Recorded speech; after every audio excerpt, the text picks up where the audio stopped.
Thank you everyone who's jumped on for today's session. We are really excited to have a great sort of robust discussion about the topic of outcomes versus hours worked. And I know for a lot of the panelists who you'll officially meet in just a moment, but also for a lot of the attendees here today, I'm assuming you're all probably sitting on the outcomes side of this argument. So I know that it's something we'll struggle to debate, or if you do want to sort of debate with us for the hours worked, you're more than welcome to get involved in the chat or even join the conversation a bit later.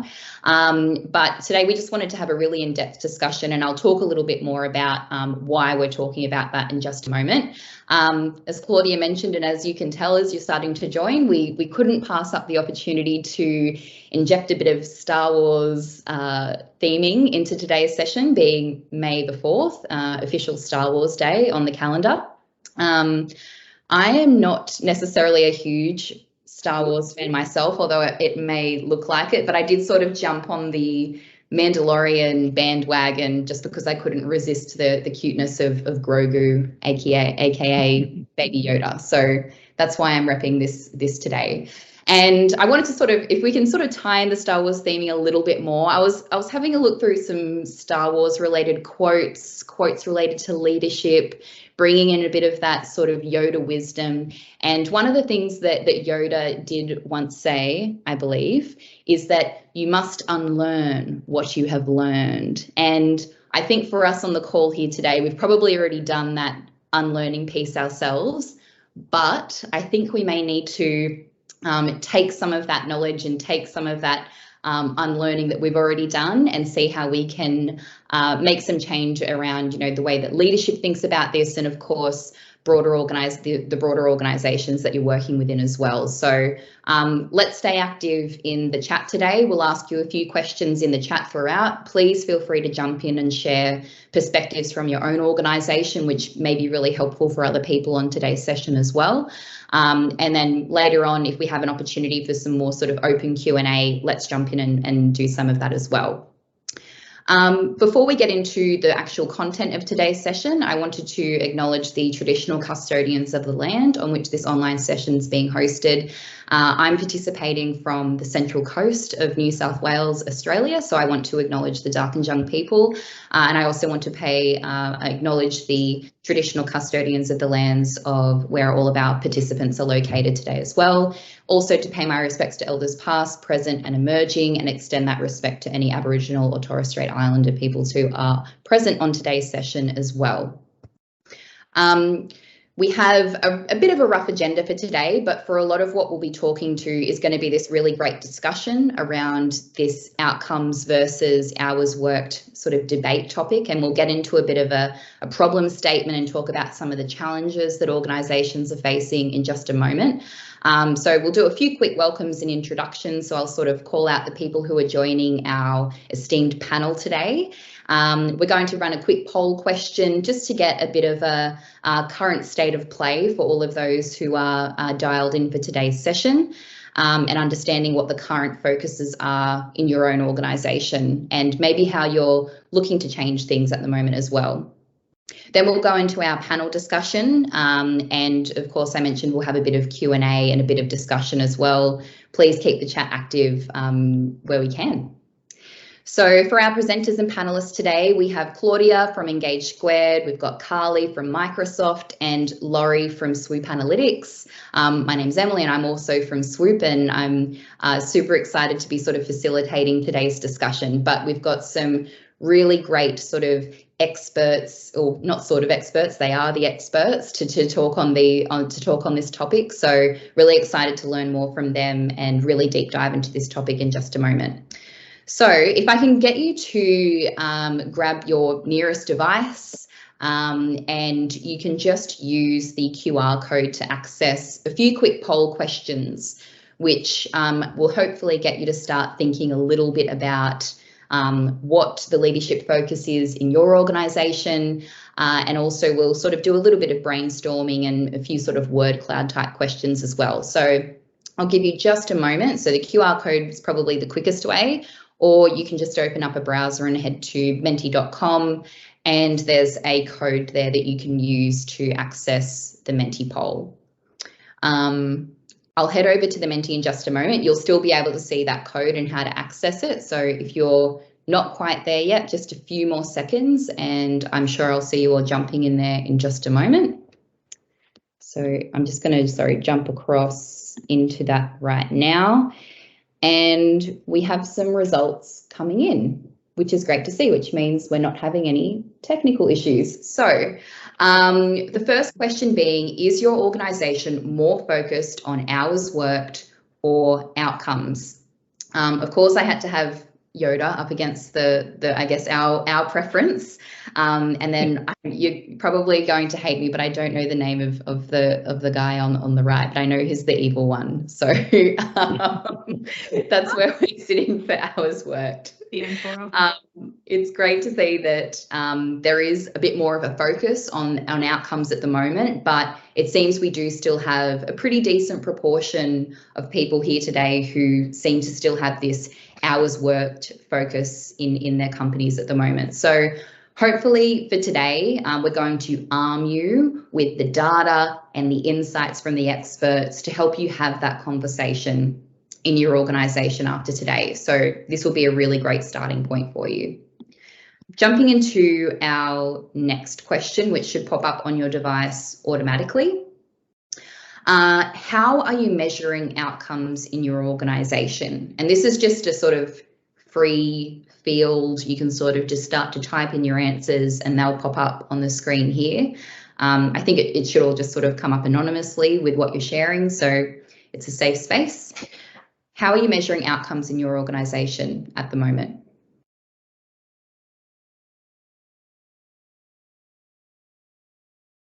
Key results, revenue, with difficulty. Okay, hopefully we have some insights for that today. We measure impact, how you have made an impact on others, built on others' work. Customer satisfaction, that's also a really interesting one. Feedback from senior leaders, business goals, meeting agreed deliverables, impact, and I think it should be, I thought, oh no, there we go, I can scroll through that myself. How we've achieved the goals of the project without going over budget. So, you know, that revenue sort of cost sort of focus seems to be a recurring theme there, and also strategic outcomes. So that's interesting for us to have as we sort of head into more of the discussion portion of today. And we have one final question here, because we did have quite a few of you who are already, you know, have that outcomes focused in your organisation. We also want to hear a little bit about what initiatives have you implemented to support flexible working in your organisation, and that might be really big initiatives or it could be really small. So what are some of those maybe more tactical things that have been implemented in your organisation? And I know we've got quite a few people from Engage Squared joining us today. I'm sure you have some really great things that are happening for you at the moment. Hybrid working. This is just sort of, again, another word cloud option. So feel free to, I think you might be able to submit maybe 3 or so options. So if you're still following along on the Menti poll,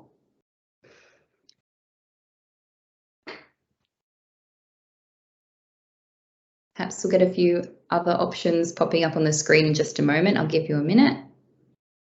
Remote working by default, team agreements, that's a good one.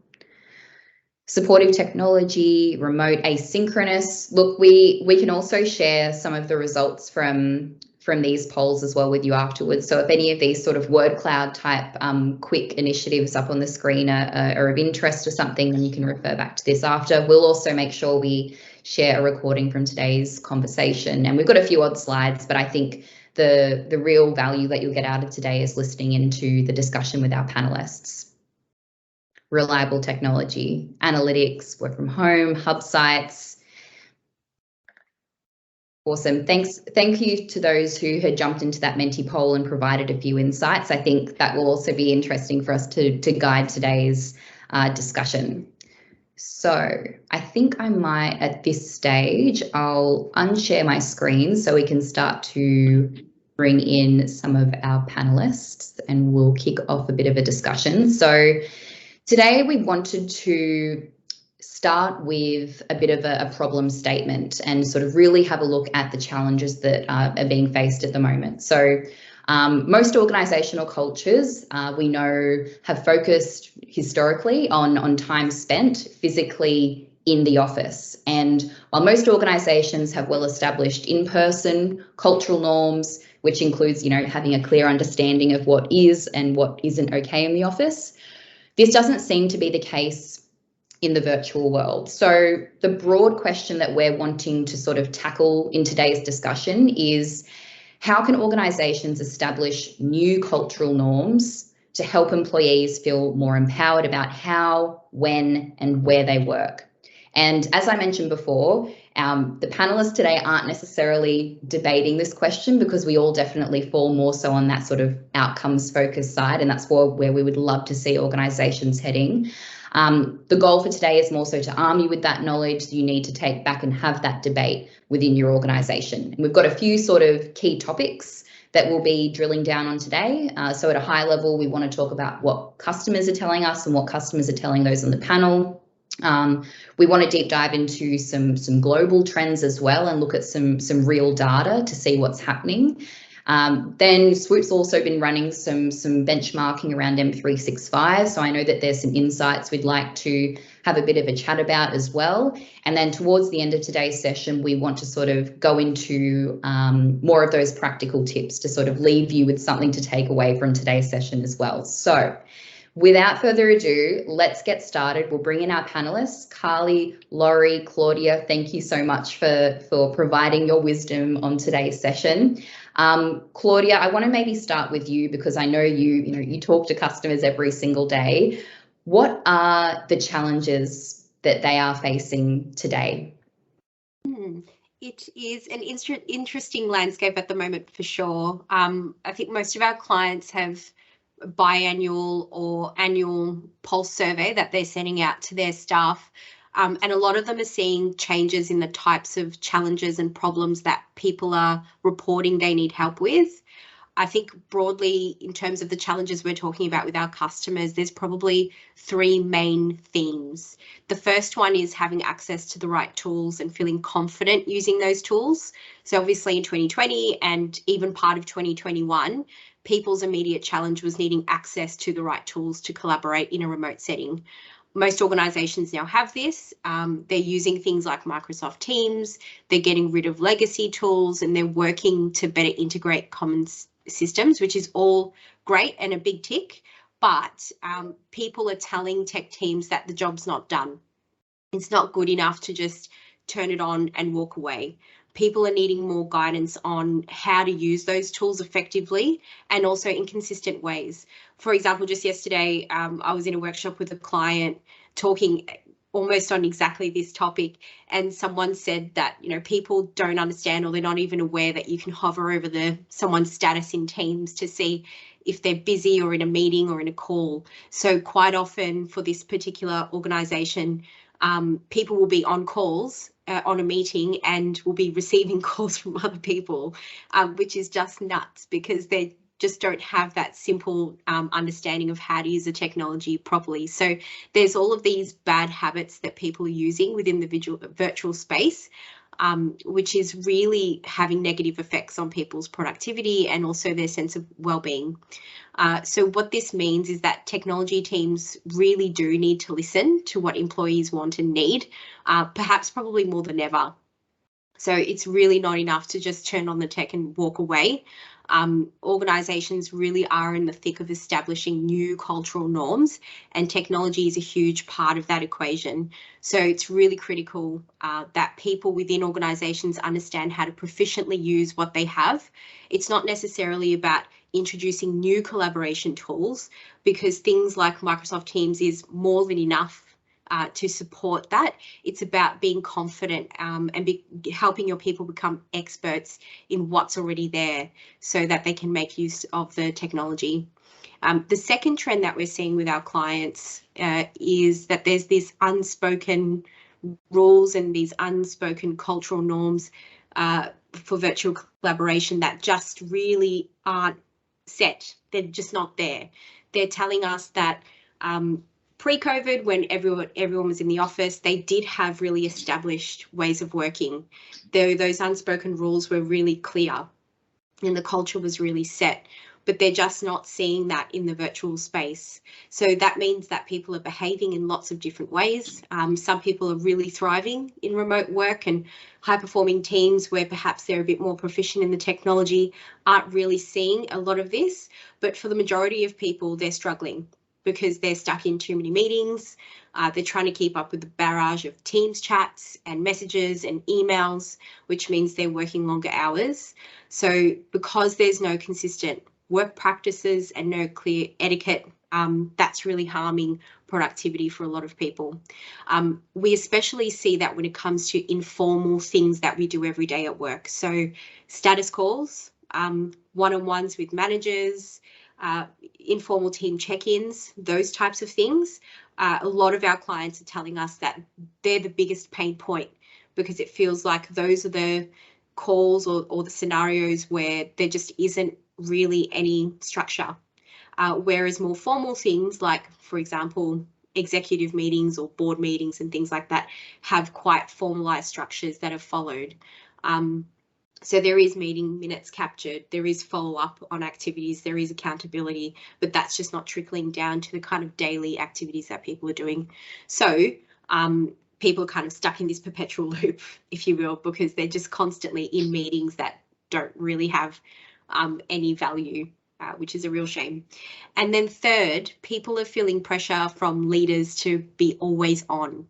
So it's really interesting that even though leaders aren't necessarily expecting that of their staff, and are certainly not telling their staff that they have to respond to a message at 10 p.m. at night, people are feeling that. So clients are telling us that their managers are, kind of setting that always on mentality.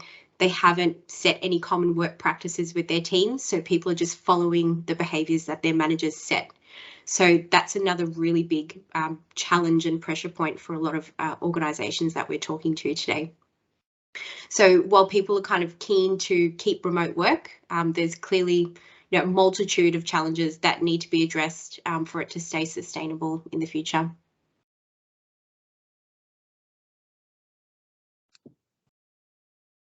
Thanks, Claudia. So you mentioned there around this pressure from leaders as well, and I was wondering if you could maybe at a high level even sort of talk to us about why leaders should focus on outcomes over hours worked. What is the why here?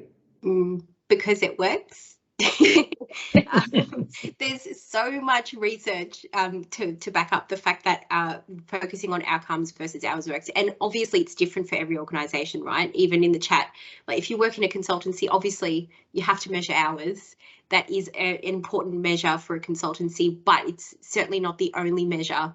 A lot of organisations have implemented policies like moving down to 4 days, but keeping salaries the same as full-time, and that's having huge benefits for employee sentiment, retention, and also, most importantly, outcomes too. The other reason why is because there's no guarantee that just because someone's sitting at their desk that they're actually productive and working on meaningful things. So even with the challenges I mentioned before, we're hearing, a lot of staff are stuck in that perpetual loop of busy work. So it's usually low quality things that aren't actually contributing to the bottom line or the broader company vision. So time is really only one kind of tiny measure in that much larger equation. Time's also really precious. So if you're really considered as a leader on how you plan your objectives for your business and what role your people play in that, you'll naturally start to gravitate towards measuring outcomes. A really big part of that as well is having trust and trusting that your employees will do the right thing. At the end of the day, we're all adults. So if you treat people like adults, surprisingly, they will act like them. And, you bring them on that journey with you as well. So you want to make sure that leaders really focus on, well, what are our objectives and how do we communicate that really clearly to staff so that we're now tracking outcomes rather than measures like hours worked, which don't provide lots of meaning or context.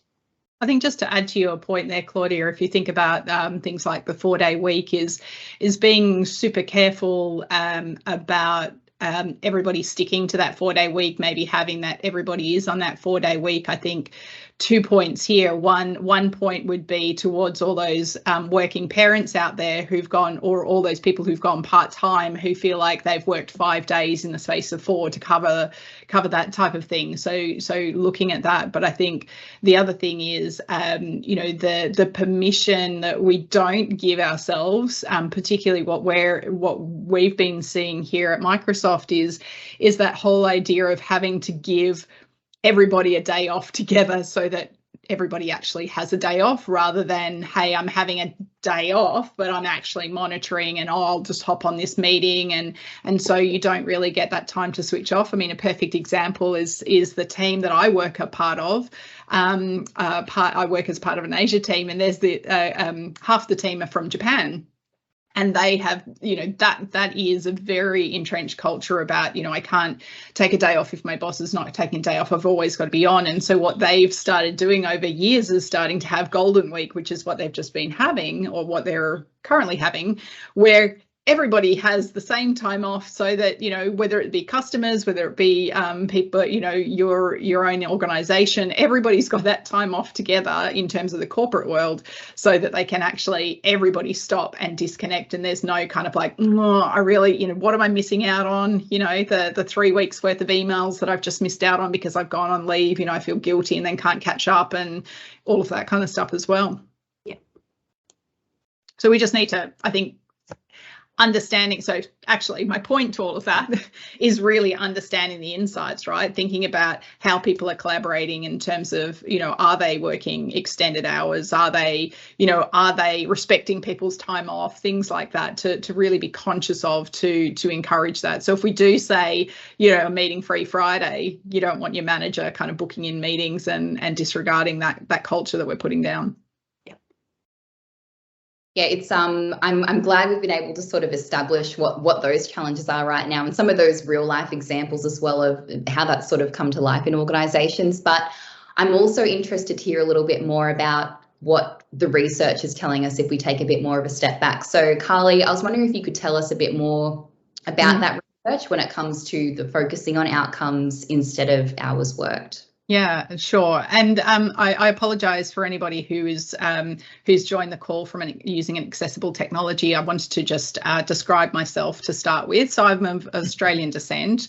I've got a brown bob. I've got clear glasses on, a grey shirt in my bedroom here in Melbourne, and I do have a fantabulous headband with a whole bunch of Death Star Death Stars all over my headband, like in a big sculpture wise. So hopefully that gives you some visuals to understand and connect me to what I look like.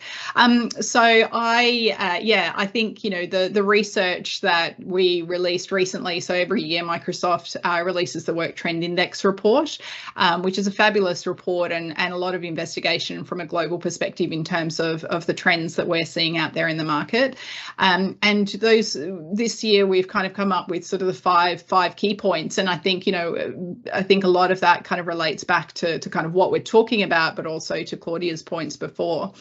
I think the key point to start with is really that employees have a new worth it equation, right? So if you are requiring me hours worked and or that presentee kind of culture, and you don't necessarily need it, as Sally mentioned in the chat, like from a frontline worker perspective, or from a consulting perspective, I suppose consulting perspective is a little bit different to, being present in the office, and that kind of, if we talk about that type of flexibility, employees are right. Well, actually, you know what? I've experienced this idea of flexibility. I know I can do my work in the hours that I've worked from home, and spend time at the kids' basketball game, or I do some washing in between. That kind of flexibility. So if that's not there, I've got kind of even more of a reason to start looking at other roles. And indeed, sort of that's around 53% of millennials and Gen Z are admitting that they're looking for new roles based because the structure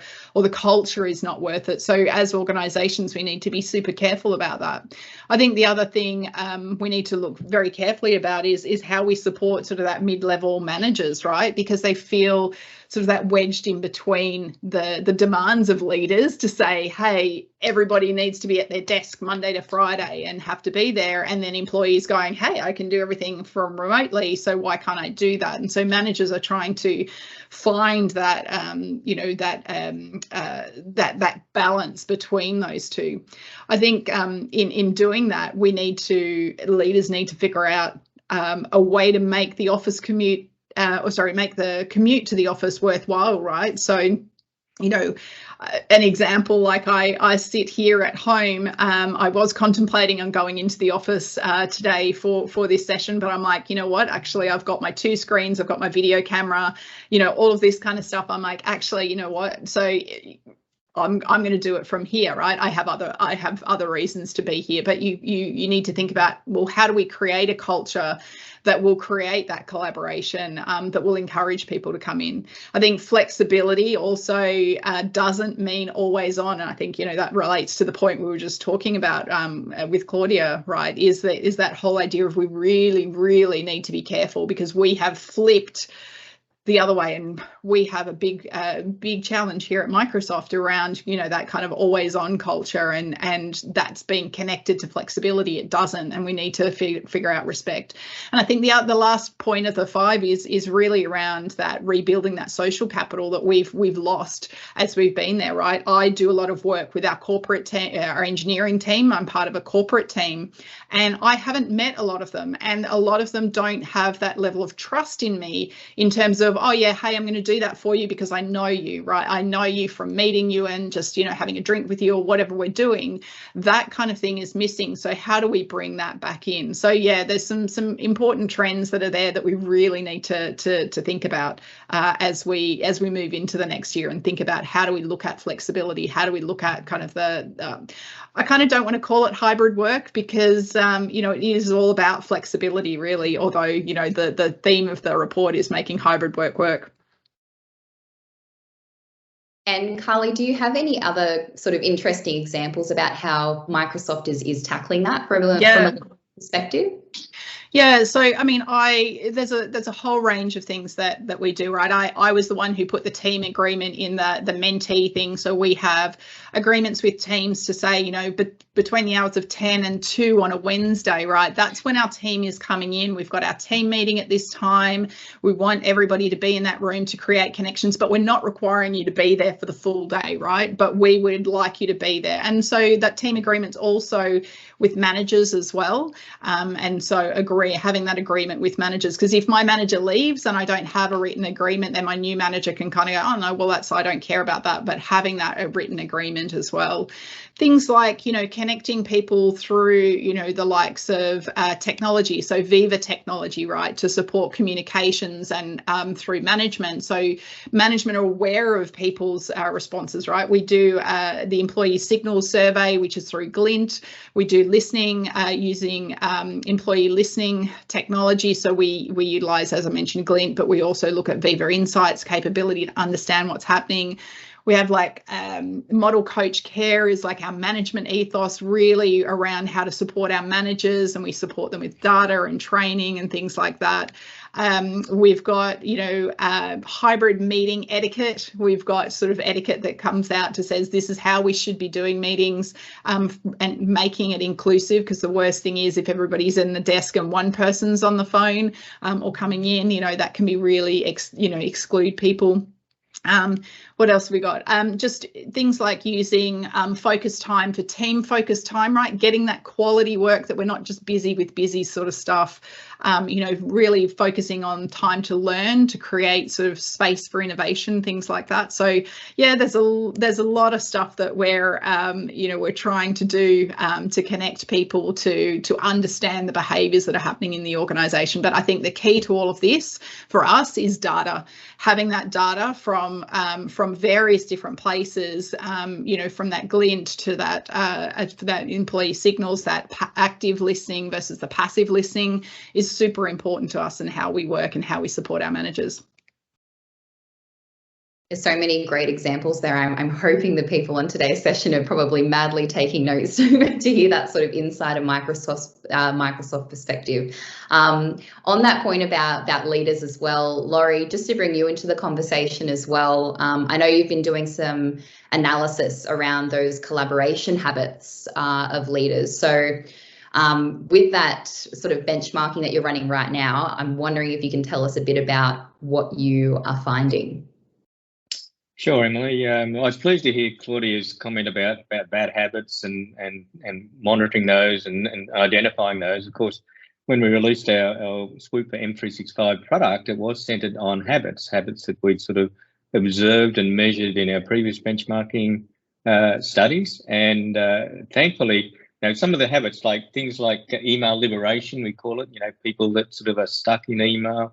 Our asynchronous worker is pretty much people that don't rely on face-to-face meetings for everything. The chat liberation, being stuck in the whole telephony sort of thing with chat and calls and meetings and so forth. And you'll see there's 7 habits we designed, I guess, to measure people's behaviours. Now we actually SWOOP, when we benchmark, we measure what people do. So if you like, it's like what Kayla was calling the listening. We sort of analyse how people are working. So it's not a survey. So in fact, we believe that we capture a lot of the practices from people that normally wouldn't respond to a survey, right? So, and we're seeing a lot of things. We're seeing a lot of insights there that we really didn't expect. And one of the things we looked at was with leaders is that we actually were able to identify. I mean, the currently we've got 18 organisations, well over 100,000 staff. So it's quite a large sample of workers, digital workers. A good proportion of those were able to identify what their role was. So we could use sort of our analysis could pick the roles that were clearly managerial, and then we tried to look at what are their digital behaviours like compared to the non-leaders. Now, I guess the research is telling us that, managers, and I think we heard this from both of you, are really stressed at the moment because, they grew up in the office. They had, they could visually monitor people's, if you like, hours in the office. But once we went remote, that disappeared all of a sudden.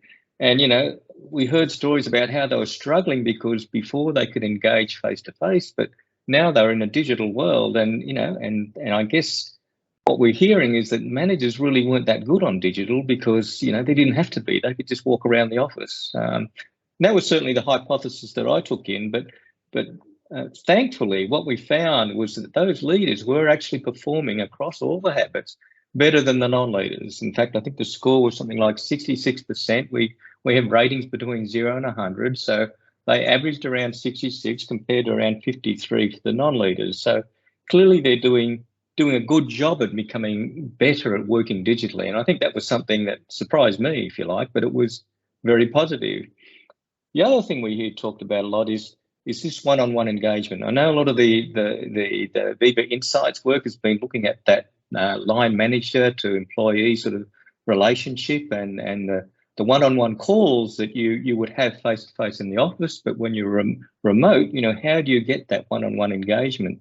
So we did look at one of the factors that we measure is participation in one-on-one calls, and surprisingly found that with the non-leaders, nearly 40% of those hadn't been in a one-on-one call in 6 months. Right now, you might say, well, maybe they met face-to-face because we don't pick that up, but we're looking at a period where people were still largely remote. So that was a significant number of people that hadn't even taken one-on-one call. And even with the leaders, some like 18% of those hadn't been involved in a one-on-one call, according to the data that we're capturing. Now, as I said, there may be some leakage with face-to-face and so forth, but that tells you something about, this lack of one-on-one. They might have participated in meetings and so forth, but this particular measure is on one-on-one calls. So I think there is something there that we need to be aware of. The other thing I think we find... Can I just add to that? I think the one-on-one calls are very important, as I mentioned, in terms of our managers and our model coach care, and we do look at that data. But what we are looking at is that considered time that's set aside for that one-on-one meeting, not just a random kind of connection. So I think, you know, where people kind of go, well, we did connect, we did have, you know, we did meet, you know, for at the water cooler. All of those things aren't kind of dedicated one-on-one times. I mean, it may be that you met one-on-one, but it isn't kind of that regular scheduled catch up. I know I can talk to my manager about my pressures or my concerns. And so that's where we're looking at that data, right? Super importantly is it's not just about the connection itself. That's a whole other thing that we can look at from a network perspective, but have you taken that time, that regular time slot and dedicated time and putting that value in that relationship and with that connection to be able to help that out? And the research shows, right, when you have that dedicated time between a manager and employee, that can really help with things like, you know, your networks or your pressures that you have in terms of your workload. All of that kind of stuff can then be, you know, a part of that conversation. You know, what can I do to take things away? So yeah, I'd agree. Like it's really important to consider that as part of the whole equation. Absolutely, and I guess what the data is telling us is that it can't be happening. So if you haven't been on a call at all, then clearly you haven't had a call with your manager. So that's scary, I think, and that's something that and we see that we're calling it the long tail. These are the people that really don't sort of participate, wouldn't service in a survey or anything like that. There is a long tail of people that really aren't that active digitally, right? So I think we've got some data that we looked at the time people spent in a synchronous activity, like say whether it's a call or a meeting, of all the time that was spent that we analysed, sort of the busiest 10% took up 42% of all of that time. And the least busy, like the bottom 50%, only accounted for 6% of the time. Right now, we worry about the busiest 10%, and of course, there's been a lot of focus on those, and rightly so, because they're nearly overusing the technology, and they're the managers, often the managers that are stressing. But we've got this really long tail that just aren't doing much at all. Right now, you know, if we think back to Amazon and how they mine the long tail, this is the same story with digital work, right? So what you find with that the distribution of digital work is that you're going to have this group that are hugely overachieving, if you like, using it too much. But you're also going to have this big long tail of people that really aren't doing much at all, you know, and they're nearly invisible. And I think we need to shine a light on those, because you only have to bring some of those up. Like the 40% of people that didn't have a one-on-one call, you know, sort of online in 6 months.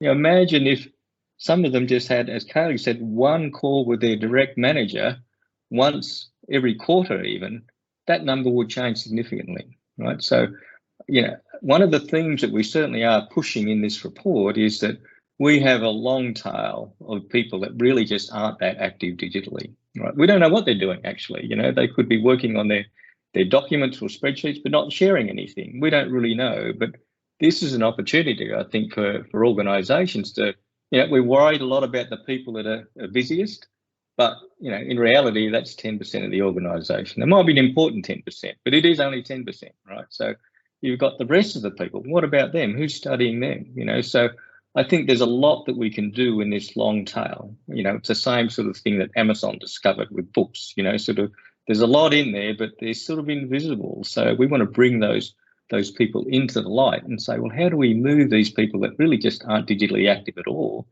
into the game, right? So, and that's going to have to happen if we're going to succeed.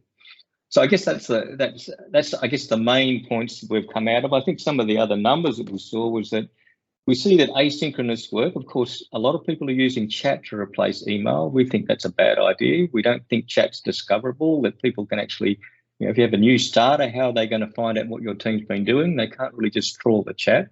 You know, we certainly see that Teams channels is incredibly underutilized, right? So we see that the Teams channels, and Yammer, of course, as well. So when we look at Yammer and Teams channels, which are the main modes for working asynchronously, you know, 58% of the over 100,000 people that we analysed hadn't done one Yammer post, like, or channel message, right? So you can understand why people are getting overloaded with just meetings and chat, and mainly it's a lot of it is chat, because they haven't actually even joined the game in terms of working asynchronously there. In fact, we were able to look at each of our habits. We were able to look at the variation, and Claudia talked about the lack of norms. You know, asynchronous working, which is really meetings, the telephony, favouring telephony over anything asynchronous, is by far the biggest variation that we saw. The next one was email, which is not surprising. So the top two the biggest variety in the variations in how people work were in asynchronous working. This is the telephony versus asynchronous work, and being stuck in email, you know, and that was pretty closely followed by being stuck in chat, right? So these are the things we worry about, and we're worrying about them because, you know, the huge variation in practices, and we've really got to bring that variation in to actually start to become productive, right? Now, you'd be interested in the fact that one of the lowest variations were in things like turning your camera on. So we've got the camera on now. As it turns out, we talk a lot about having the camera on or off, but most people are pretty good with that, right? It's something that, you know, it's something that you probably wouldn't have to prioritize as much as, you know, worrying about people working asynchronously versus being stuck in the telephony and things like that. So, yeah, I describe it as, you know, it's a little bit like the Wild West at the moment, digital working. You know, there's just such a big variety, but at the same time, such an opportunity to do something great with this new way of working. You know, but you know, as we've all said here, we've got to start monitoring. We've got to start measuring. You know, we've got to start analysing. The data is there to be able to do that. You know, we've had a wonderful 2 years where people have been, for an analyst like me, been stuck at home. You know, we're not, you know, the analysis isn't sort of polluted, if you like, by face-to-face. We've got the whole digital picture, if you like, so we can learn a lot, as Microsoft has, about how people are working in this last couple of years. But as we move into, you know, some in the office and some not, you know, that style of work, you know, we're going to have to, you know, it is a complex situation. And the way we deal with complexity is measuring, analysing, monitoring, you know, reinforcing the good and dampening the bad. And this is what we're going to have to do over the next couple of years.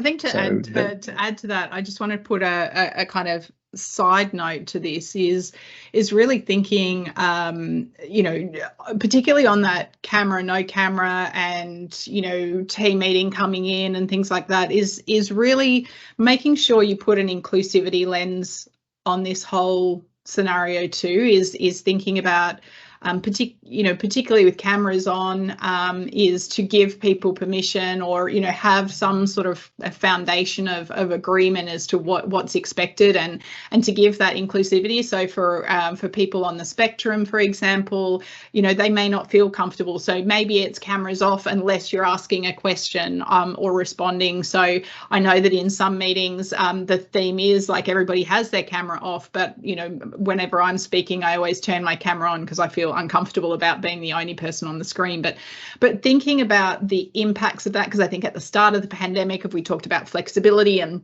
you know, you didn't think about the people who wanted to come back into the office because they're in an abusive situation at home, or I'm here with like 5 other graduates who are working for competitive companies. And so you really need to think about this diverse perspective of people and that level of inclusivity when you start to create the foundations of policy, because I think, you know, I agree, Laurie, it's a bit Wild West at the moment, and everybody's kind of jostling in to kind of understand what works for them in their culture, and it's going to take a while to settle down as we, you know, we're doing the same, right? Test, figure out if that's good, look at the insights, change, test, figure out the insights. You know, we're doing that kind of virtuous cycle until, you know, I think we'll always be looking at it, but I think that's really important to look at it from an inclusivity and a diversity kind of lens as well. When we're looking at hybrid work, one size will not fit all, neither does working in the office as it used to be fit all, but how do we make that the best scenario for everyone?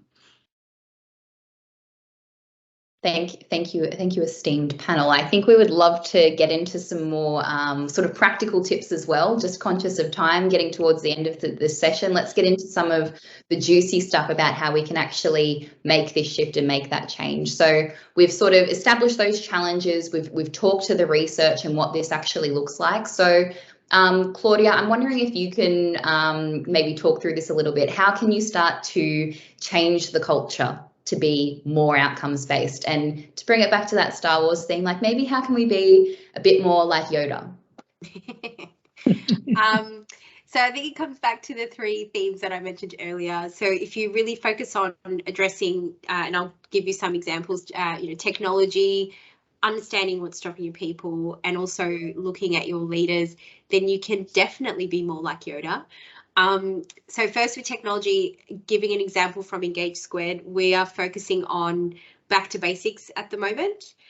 So not necessarily for us anyway, focusing on proficiency of tech use, but just going back to basics and reminding ourselves of what's important from a process perspective, so that we're all aligned in terms of ways of working, and what tools we're using to communicate with each other to just stop some of that friction from happening in our day. So for organisations on the call, I'd suggest maybe even for yourselves going back to look at what your basics are and how that translates into a virtual world. Make sure your people understand what features and functionality is there and how it fits into common work practices. So, for example, yesterday again on the same workshop, someone said, I'm pretty sure this person doesn't know how to use Scheduling Assistant because I keep getting invitations for meetings when I'm already double booked or triple booked. So not booking over people's focus time unless you've checked in with them first, respecting the status, all of these really simple things, but they're hugely powerful in a virtual setting. I think we forget, and someone mentioned in the chat that we've lost some of our like some of the common courtesy or the humanity that comes with being physically together. Usually if I see, Ruby, who's one of my colleagues, at her desk, if I need to go and ask her a question, I'll kind of pause and just check, is she actually really busy? Should I interrupt her now? That's gone when you're in a hybrid world because we can't see what's on that person's plate. So even if they're green, their status is green, doesn't mean that they're free and waiting for your call. So I think going back to basics and looking at how you use technology is really important. The second is putting in some time to understand what's actually stopping your people from achieving their goals. So are they stuck in busy work? Do they understand and have visibility of company objectives? Do they understand how their individual objectives feed into those larger company goals? Are they struggling with a lack of consistency in ways of working? Looking at all of these questions and getting answers to them by talking to your people will really help you create that clarity around virtual collaboration and also establishing new norms. And that's where obviously having those signals from things like SWOOP and also Viva Insights is really, really important to feed into that conversation. And then lastly, coach your leaders. So they're the ones that are having the most influence on the behaviour of your team. So make sure you spend time creating new norms with them and training them on how to use technology in healthy and sustainable ways so then they can walk the walk with their staff. In terms of who you should work with on these types of initiatives, this is really a company-wide challenge. It's not up to just technology to solve it. Likewise, it's not up to just HR to solve it. It really does need to be a joint conversation and one that includes a voice from the executive leadership team as well. So there's that real sponsorship right from the top to introduce new norms and really change culture. So make sure you have the right listening tools and make sure you focus on those three things: coaching your leaders, understanding what's stopping your people, and going back to basics with technology use. They would probably be my practical tips to share. Thanks, Claudia. And Carly, what are some of the, I know you touched on this briefly before, but what are some of those Microsoft tools that can help leaders with measuring outcomes as well? Yeah, and I definitely alluded to it before. No, I think I was pretty obvious about it before, right? Those listening systems like Glint and like Viva Insights, for example, really we use that data across the organisation in terms of that collaboration metrics from from emails, from Teams interactions, etc., to provide our managers and our leaders with insights to make insights-based decisions. And I think you can only go so far with kind of the employee survey. surveys, which is really that subjective kind of assessment and that active listening, right? It requires people to actually complete the survey and take time out of their job. So really augmenting that anecdotal evidence with kind of that hard data that shows you what people are doing, right? Like the SWOOP analytics as well. The other thing to consider is things like, if you're looking from an objectives perspective, is looking at something like OKR tools. So we acquired Ally.io last year, and we're hoping to make an announcement about how it's being a part of the Viva modules coming very soon. So that tool, a lot of organizations have been doing, keeping track of their objectives and key results, right? How do things connect back to my strategy? And having a real-time view of that. A lot of that hasn't been real-time because it's kept in spreadsheets, and people are having to track that right up to management, right? How are we tracking against these organisational goals as individuals? And so the OKR tools is something that we use as well to inform our leadership at real time. Anytime we can see sort of where we're tracking in terms of our organisational goals. So if we want to become more outcomes based, well, that's one of the ways to drive it, right? To see the progress there. So so that's kind of a couple of the things from my point of view. Thanks, Carly. And I also couldn't resist the opportunity to bring in our Princess Leia 2.0. We've got Kai there on the call. Kai, the ginger layer. Yes. Kai, maybe if you could also just give us a bit of insight on the SWOOP tools that are available as well to measure those outcomes too. Yeah, let me just start by apologizing to Claudia. We hadn't done a costume sort of alignment workshop before this. It didn't even take glasses. What's going on? This is a very, very sad version of Princess Leia compared to Claudia, so for which I truly apologize. That's all right. Just touching on the leadership perspective, I think that with everyone sort of considering how to move back into the offices, I think there are two key challenges for leaders. Even though it's very, very optimistic and positive what Laurie was saying about 66% that the score, the collaboration habits are stronger on leaders than non-leaders, there's a real risk if the top executives are not leading by example.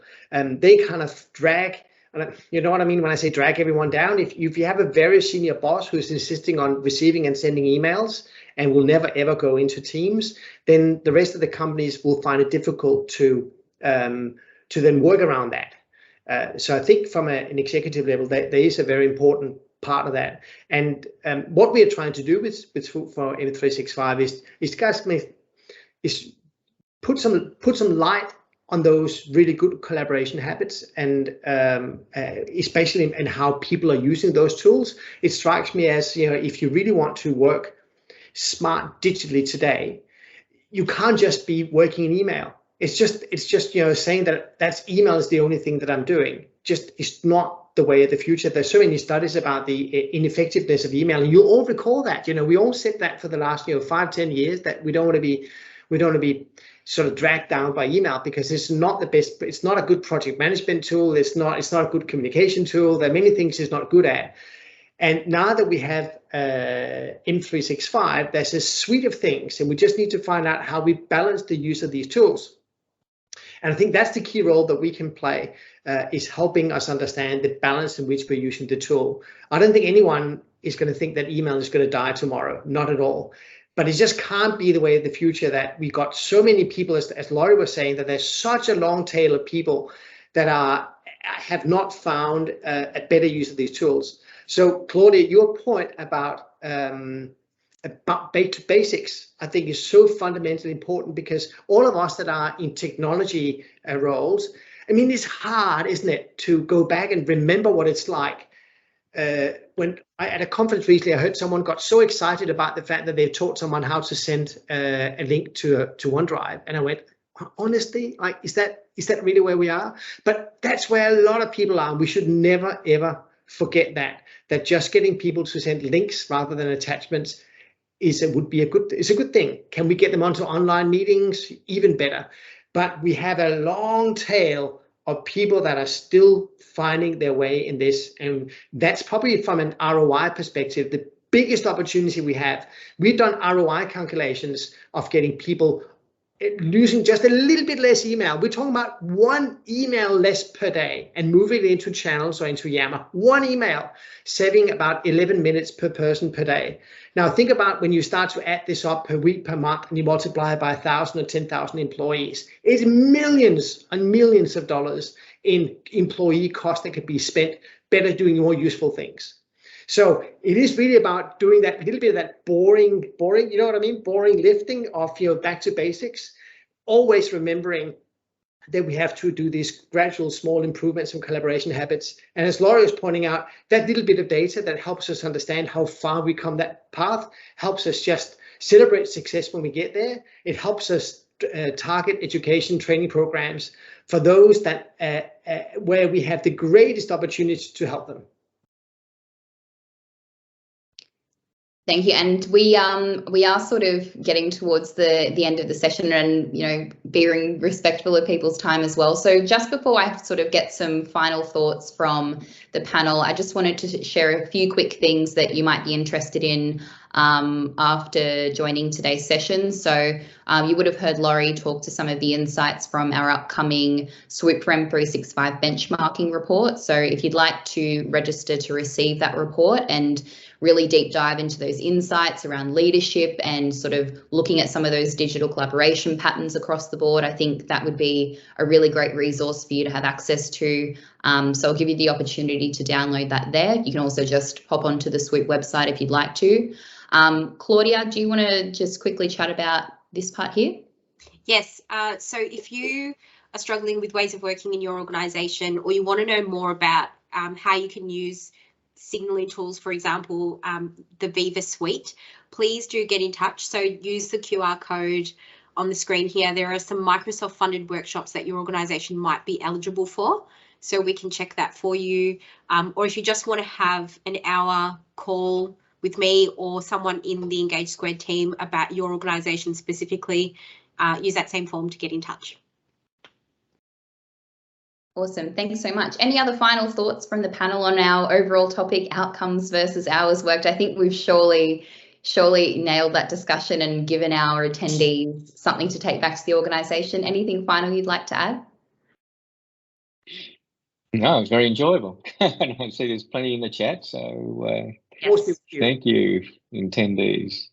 Fantastic. Yes, of course. Thank you so much to everyone who got active in the chat. There's lots of great stuff in there. So thank you for coming along. Thank you so much, Carly, for coming along and providing those insights. And from the Microsoft perspective, Claudia, of course, from Engage Squared. Always love your practical tips and the ways that we can apply this in our own organizations. And of course, Laurie and Kai for some of those extra sort of benchmarking and leadership insights as well. Thanks everyone for joining. We've had a fantastic time. May the force be with you, or may the force be with you. And we'll see you at our next session. Thank you so much.